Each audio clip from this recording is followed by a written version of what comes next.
Come on over. Come on. Yeah.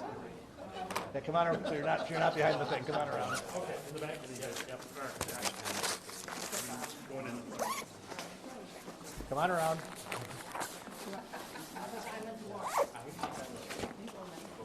Get the good spot behind you.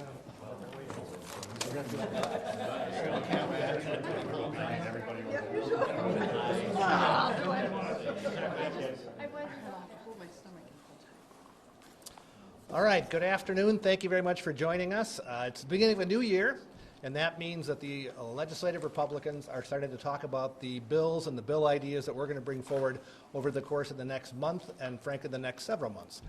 There has been a lot of discussion, especially over the last 6 to 8 weeks, about the serious problems that we are facing in southeastern Wisconsin and really across the state regarding the need for help in law enforcement, the fact that we have got a rising crime wave. When we look at Wisconsin, unfortunately, we had over 200 murders in the last year in our area in Milwaukee County. We also see that at the same time we are seeing rising crime rates. We have the lowest number of police officers in a decade. So the agenda that we are announcing today is really focused on trying to help recruit and retain more people to work in law enforcement. That is something that I think the broad swath of the public support. We know that the men and women in blue who are protecting us every day have an incredibly difficult job. We know that the people who choose to go into law enforcement love the career, but they also have to be well compensated. And that is part of what we're discussing today, to make sure that we do everything possible to recruit additional folks to come into law enforcement as we see record numbers of men and women leaving the profession. So I'm going to turn it over first to Sturtevant Police Chief Sean Marshkey, who's going to talk about some of the challenges that they face, and then we'll go through the bills, describe what those are, and at the end take questions for everybody at one time. So Chief Marshkey. Thank you, Mr. Speaker.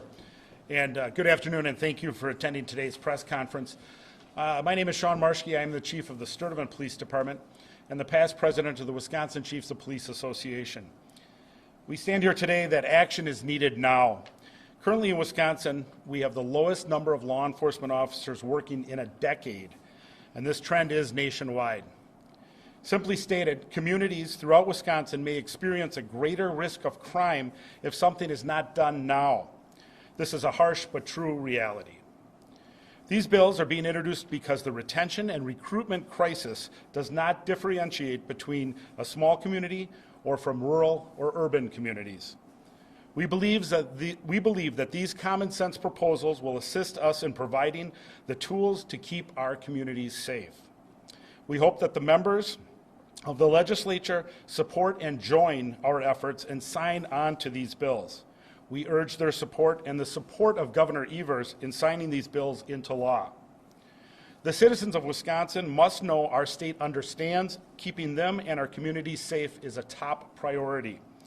Each of these bills helps address a problem and provides a solution for our departments and our communities.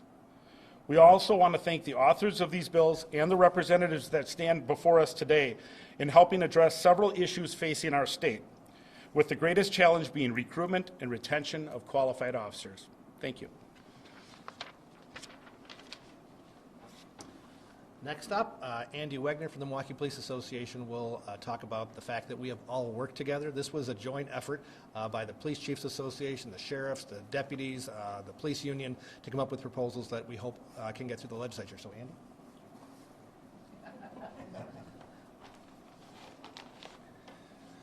Hi, I'm Andrew Wegner with the Milwaukee Police Association, and President of the Police Association. First off, I just want to thank Speaker Voss and the other legislators leaders with me today who have pushed this package forward. One of the biggest issues the city of Milwaukee is facing is police officer retention, funding, and recruitment. Over the past few years, we have seen the defund movement slash over 180 positions. Currently, we are short an extra 212 on top of those previously cut, making a total of almost 400 budgeted police officer positions short. Next year is critical. We will be searching to fill 195 positions. Some of the incentives for new hires and lateral transfers will be crucial in finding the best qualified candidates without reducing the high standards we look for in police officers. Our members are overworked. They're burnt out. Of the officers, this is a real issue amongst our officers. Police officers and detectives are often being subject to mandatory overtime, requirements, the calls for service, and crimes are all going up, and the number of officers able to handle these cases are going down. This makes for the perfect storm, where criminals are not being held accountable the way they should be, and then they continue to reoffend, increasingly burdened an already short-staffed police department. On top of that, morale is at its all-time low.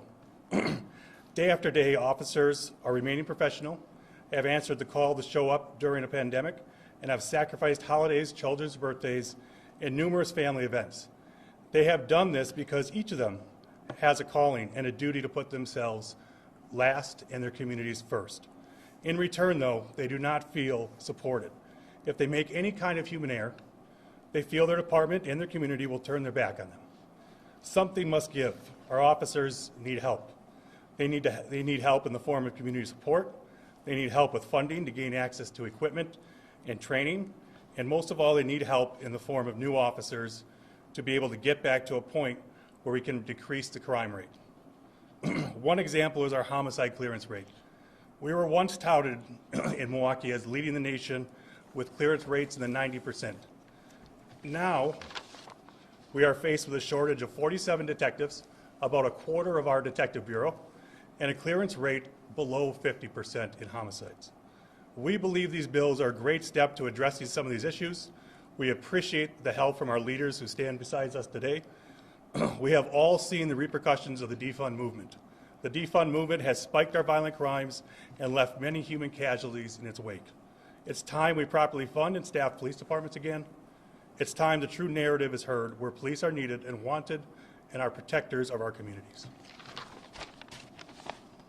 Representative Whitkey, and we'll talk about some of the proposals that we have in more detail. Good afternoon. I'm Representative Bob Whitkey. I represent the 62nd Assembly District, and I just want to underscore the need for this package. Back when the riots were occurring in Kenosha, I sat down with our Sheriff Christopher Schmeling, and he said, if you want to really understand what we go through and what the challenges that deputies and officers face on a daily basis, he said you should ride along with them. So I did 3 ride-alongs with the Racine County Sheriff's Department, all 3 shifts. I've gone along with the City of Racine, second shift, also with the Milwaukee Police Department in District 5, second shift as well, and also did the Village of Caledonia, which is in my district, second shift as well. All face different challenges, but these bills will help us retain the best that we have, look to try to solve some of the mental health issues that they have, and I can't underscore the fact that they need the tools to do their job. I challenge you to go along with them, stand out in the middle of the freeway, watch them administer a DUI test, go with them to a domestic disturbance. I've watched them administer Narcan to save 2 overdose victims, as well as go with the Milwaukee Police Department in District 5 and look for someone that was trying to break into a church in the middle of the evening. I can't underscore enough the amount of respect and how I support our law enforcement officers. These bills need to be passed to give them the tools so that they can keep our neighborhoods safe and protect our families. Thank you. Hi, I'm Representative Cindy Duco. I represent the 99th Assembly District, and I'm here to talk about a bill that would prohibit municipalities or fire and police commissions from prohibiting no-knock warrants. No-knock warrants are an important tool in our police officers' tool belt that they need to keep themselves safe. Matthew Rittner would be here today. He's a police officer that was slain in Milwaukee because as the police announced that they were there, it gave the criminal time to arm himself. As Matthew Rittner walked up to the door, they fired through the door and killed him. So a no-knock warrant is already a warrant that's granted by a judge, so it's been vetted, but it is a very important tool to keep our officers safe. And it's not something they use often, but it's something they need. And this bill would prevent any municipality or fire and police commission from prohibiting from having a no-knock warrant. Thank you. Next is Representative Jesse Rodriguez. Hello, everyone. Good afternoon. I am Jessie Rodriguez, and I represent the 21st Assembly District. And I just want to talk about something that's happening this week.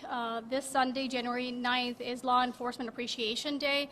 And I can tell you from talking to people in my community, they will tell you that they feel safe in their communities because they have a very strong relationship with a local law enforcement agency. They feel that officers are part of the community and are considered the backbone of a safe community.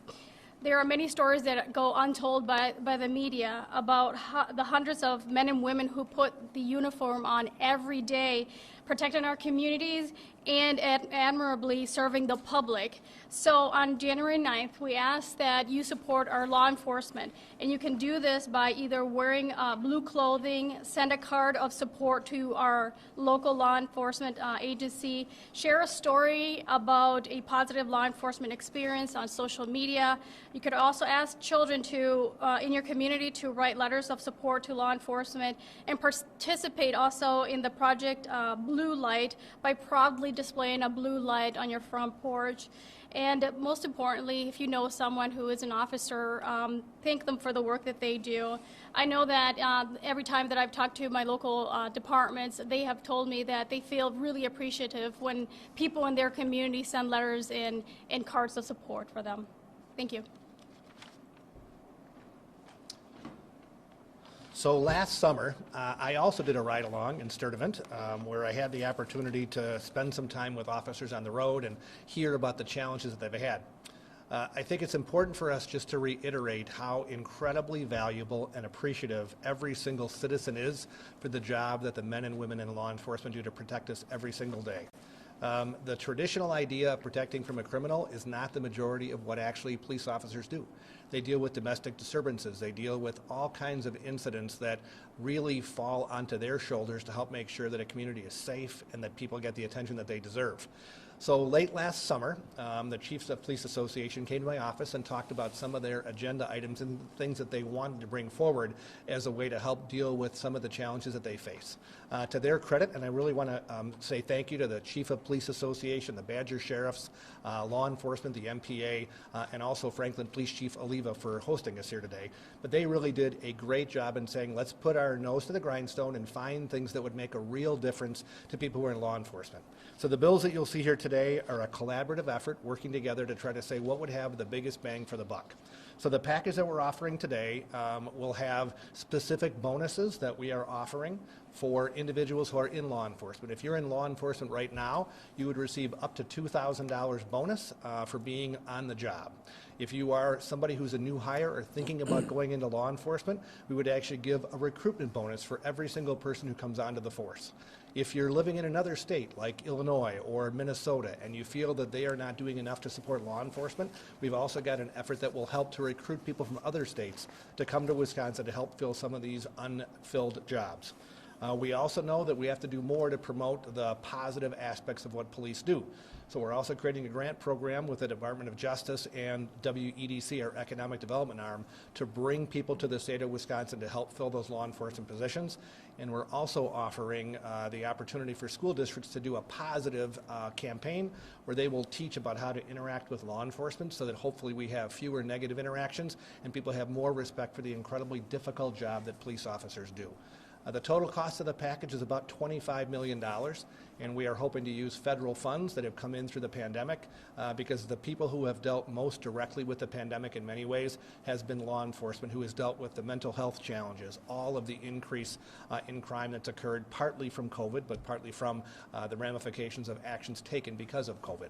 So with that, we are excited to have these bills introduced. Our hope is to have them on the floor and passed by the end of January, so they could get to Governor Evers' desk before the spring season when an awful lot of law enforcement folks really go into heavy recruiting, and that we could hopefully have these as part of the effort to bring full force back to the state of Wisconsin. So with that, we'd be happy to answer any questions about the package we have here today.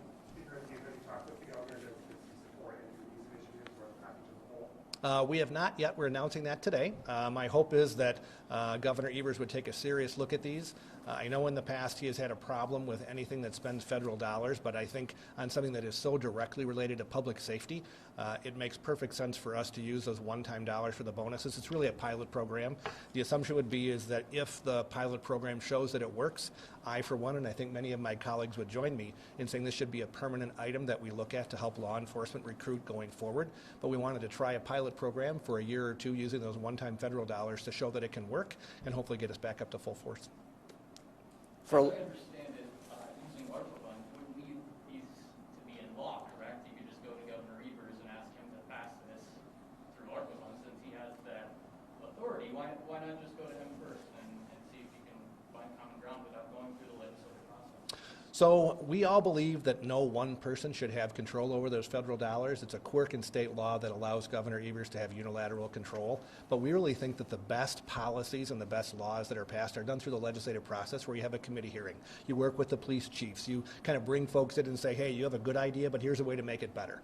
So we want it to be a very collaborative, inclusive process. So if Governor Evers comes forward and says, geez, I'd like to change the bill or I'd like to have something different that he could potentially support, I'm sure everyone would be open to that.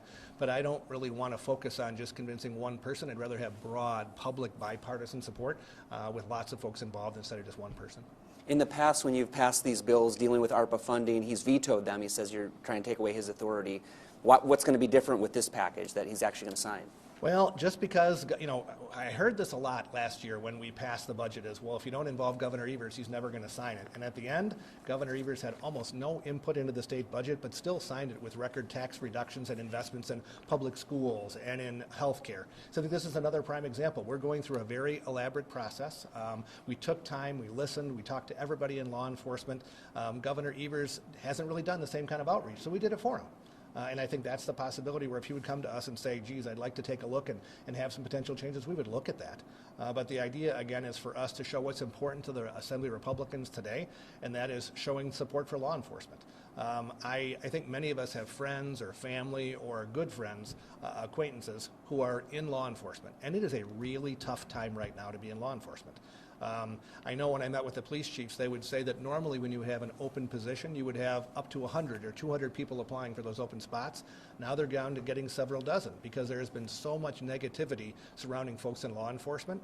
And we wanted to be here very publicly, very emphatically saying we appreciate the job that men and women in law enforcement do. We wanted to come up with positive ideas that bring those forward. And I see no reason why Governor Evers would not hopefully support these when he says he's pro-police. I hope he is. Some leaders in the city of Milwaukee would say, listen, this may help, but give us another revenue stream. Allow us to raise the sales tax to be able to hire more officers. Well, number one, that's not a guarantee. We are certainly open to looking at that, but they have hundreds of millions of dollars of federal funding that's come into the city of Milwaukee. One of the bills that we bring forward would be similar to what the federal government did to the state, where the federal government said that if Governor Evers unilaterally decides to take this federal money, it requires us to spend certain dollars in categories, even if we would choose to spend it differently. So one of the bills that we're proposing would say that if, as an example, 10% of the funding for the city of Milwaukee's budget goes toward police services, 10% of the ARPA money would have to go toward police services too, so that you can keep it proportional. So I believe that under the proposals that we have here today, there's more than enough federal money at both the state and the local level to be able to support this initiative. But you're right, we have to find long-term answers to be able to prioritize police and fire services in a way that I think Mayor Barrett failed to do. So you're open to a potential sales tax increase or allowing the city to put that up? I'm open to the idea of getting additional funding. Our caucus really hasn't gotten into the idea of allowing individual municipalities to raise the sales tax when the reality is they don't spend the money that they get as wisely as perhaps they should. So I think that's part of the focus that we would really rather make sure that we have adequate money going to law enforcement first. And that's what I think this proposal here today will do. Wondering if we could hear from Sturtevant Chief one last time, just to hear what these struggles look like in hiring and retaining officers. How many retirements, for example, did you have in the last year versus how many you hired? We've had 3 retirements. It's interesting that you asked the question. Next year will be my 30th year with the village. And when I applied for the position of police officer, I was one of 150 applicants. We have 2 open spots right now, and we have 12 applications. So it just shows that the applicant pool is not there. And we certainly need to put these tools into place to attract better applicants or even experienced officers from other states. Speaker, why target the federal money and not budget surplus funds or anything else? Yeah, I mean, again, part of the requirements under federal law is that if we spend money of state dollars on X program, it requires us to almost double the amount of funding for other programs that are totally unrelated. So we wanted every dollar that we spend on public safety to be going toward public safety, not increasing the budget of some other agency, which is what's required. So that's why we're using federal dollars. We really are in the middle of a pandemic. The folks who are in law enforcement have had to deal with it as much as anybody else. And as Chief Marshkey just said, they are in a recruiting crisis. The money is ready to be spent. We can pass these bills. It'll be on the governor's desk, hopefully by Valentine's Day. So we have an opportunity to give a big boost to law enforcement as they go into that recruiting season. Would you consider willing to use surplus funds if the governor were to veto this? It's something we could look at, but again, we're trying to create a glide path where, again, we know federal dollars are one time. They are not going to be ongoing. At least I don't believe they will be. So the goal would be to create this program, show that it works, and then have it built into the next budget where we would use traditional state dollars to replace those that were used one time with federal money.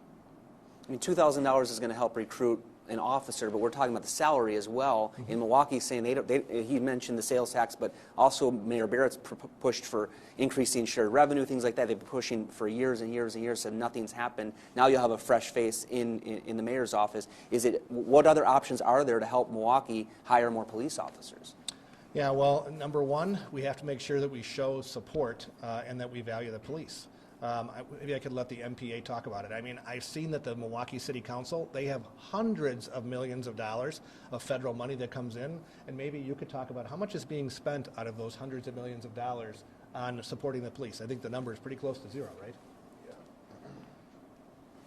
So, yeah, out of the ARPA funding, from what I understand with the city, I mean, even with the mayor's proposal in the budget of the $6 million going in to pay for recruit classes, they even moved that money around, you know, in kind of a shuffle to take away from, so that the police department didn't receive any ARPA money. It has been a huge problem, I think, with our common council and with them deciding that they don't want to make that investment into the police. They want to try to find alternative routes. But the alternatives aren't working. And I think we can see that through the crime numbers that we're seeing right now. So I think knowing that most funding for law enforcement is at the local level, we wanted to show that we're putting $25 million forward, hoping that we will be able to also encourage local officials to realize that they have hundreds of millions of dollars, and if their biggest investment is making sure their community is safe, which that's what an awful lot of local elected officials say, well, now they have to put their money where their mouth is. So our program, one of the bills that you see forward here, would say that for each current officer on the job, the state would match $1,000 as a retention bonus. So we are providing real dollars, real funding on top of the money that they already have from the federal government. So I think the state in many ways is doing as much as anybody is, considering the fact that most officers are hired at the local level. But it's really important for us to showcase what's important and to prioritize that. You mentioned recruiting officers from Illinois and Minnesota. In Illinois in particular, are you thinking about the vaccine mandate, which right now is in courts in Chicago? Is that something that you think might lead more officers from those states to come here? Well, I know I had a conversation with a retired Chicago police officer who had moved here, 10 or 20 years ago, so it wasn't current, but he had an awful lot of friends that were still on the force. And if you're an officer in Chicago right now, they feel like they're under siege. The mayor's not supporting them. They have all kinds of requirements. They are not standing behind their police officers. And I think an awful lot of those folks, if they still want to stay in law enforcement, could look at Wisconsin and say, I could not only have a more hospitable environment, lower taxes, a better economic climate, but also hopefully better support for police and a recruitment bonus that would be helping them to cover some of those costs of moving here. So I don't know if any of the officers have had any discussions with bringing people from other states. You guys have any of those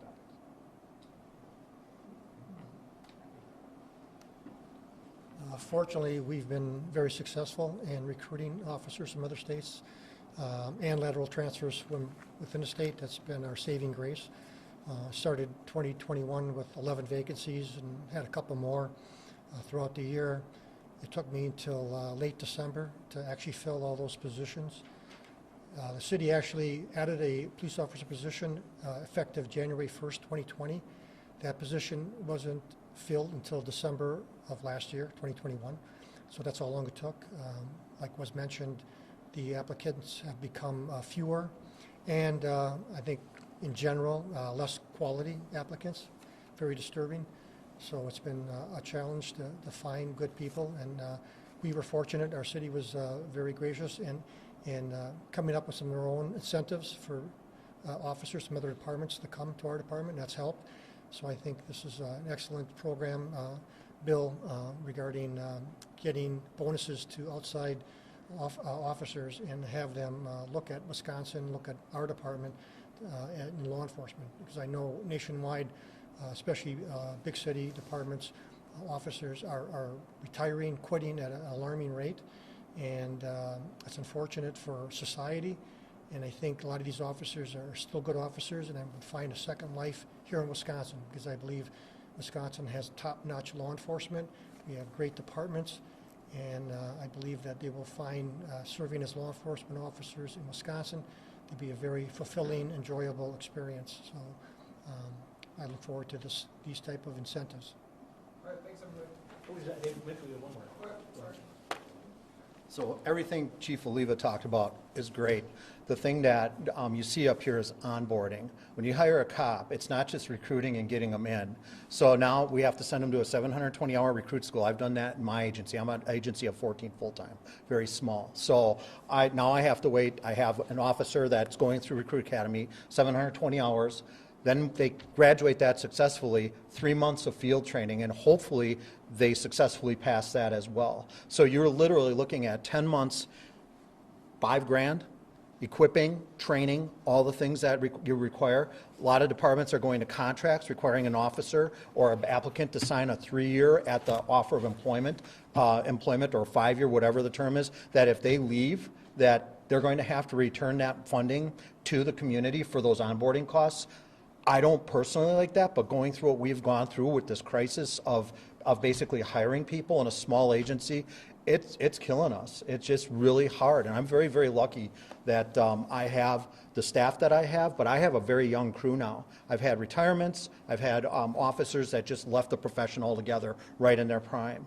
And again, when you look at the whole picture, the onboarding costs, trying to incentivize people to come in, it's really a huge thing. And I just wanted to mention that it's a significant cost to the community. I'm blessed in that I have a city council that's very, very supportive of the police department and work very hard to try and support us as far as financially, but they understand that it's really difficult to recruit at this time. So, thank you.